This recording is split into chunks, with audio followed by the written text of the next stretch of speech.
2021년 1월의 중순, 드디어 1차 항암을 투약받기 위해 나는 서울의 병원으로 가는 비행기에 몸을 실었다. 꽤 추운 날씨였음에도 불구하고 항암약을 맞을 두려움에 추위를 느낄 정신도 없었다.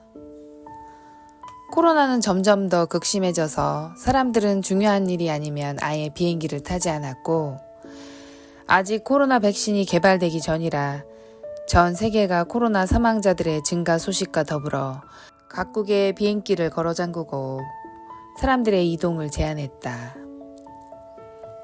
기저질환 환자들이 코로나에 걸릴 경우 치명률이 매우 높았으므로 나 역시 긴장감을 놓을 수가 없었다.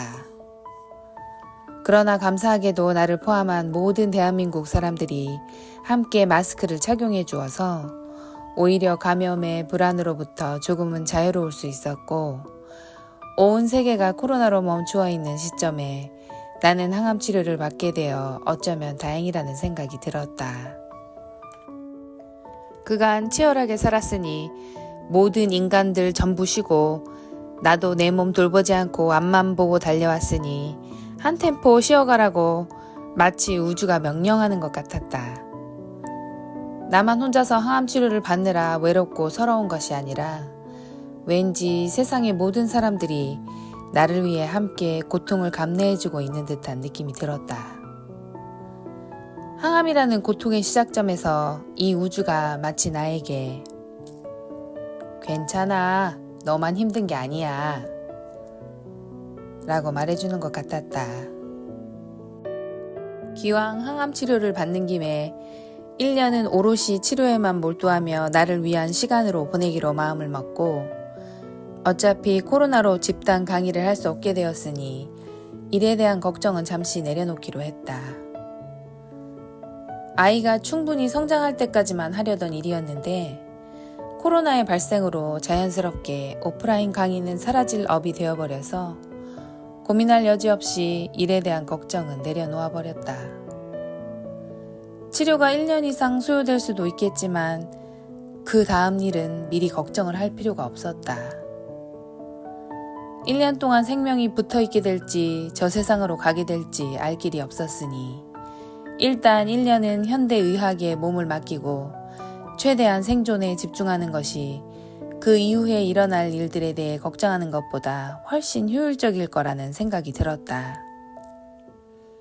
한 치 앞도 모르는 인생사, 그간 뭘 그리 먼 곳까지 바라보면서 늘 걱정을 달고 살았는지 그제야 왜 모든 성인들과 종교는 걱정하지 말지어다 라고 하는지 알 것 같았다. 항암약을 투여받기 전 가슴에 있는 종양의 크기를 재확인하고 수술 시 종양의 위치를 파악하기 위해서 초음파 검사를 받으며 종양의 위치에 핀을 삽입하는 시술을 받았다.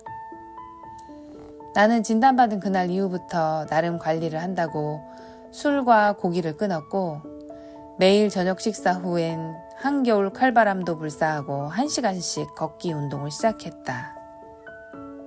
자연치유센터에 가서 종양의 크기를 어떻게든 줄여보겠다고 미용관리용 고주파 기계로 상체 마사지도 받았다. 그런데 종양 크기가 작아지기는커녕 처음 진단받았을 때보다 0.2cm 더 커져 있었다. 처음 진단 시에는 2.6cm였던 종양의 가로 사이즈가 2.8cm로 커져 있었던 것이다.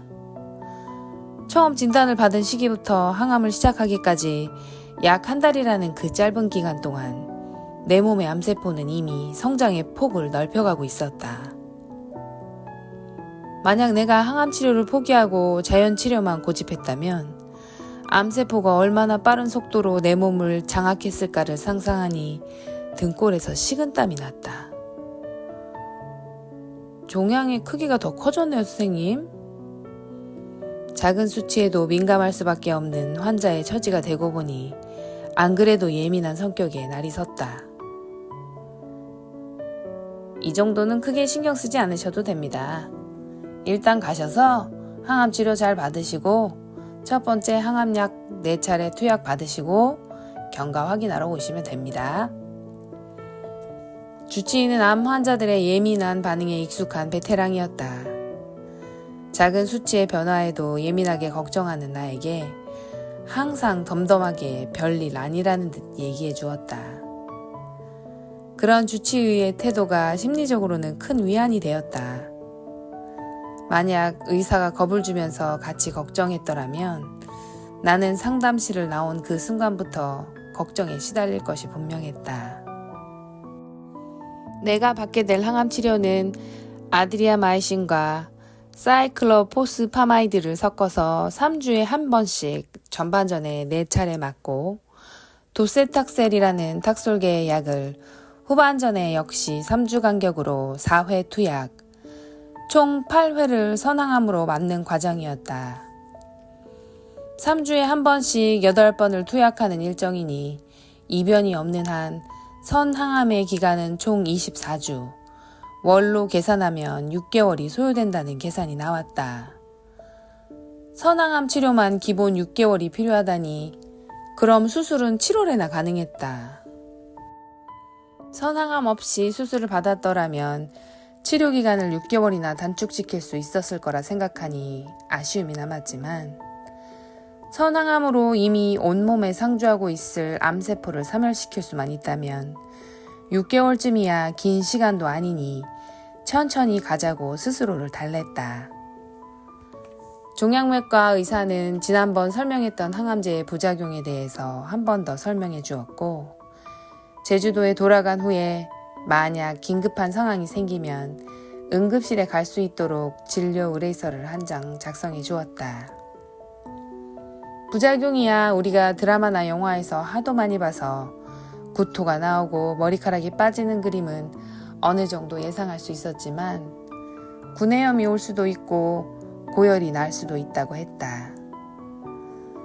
처음 진단을 받고는 제발 항암 치료받은 받지 않게 되기를 기도했다.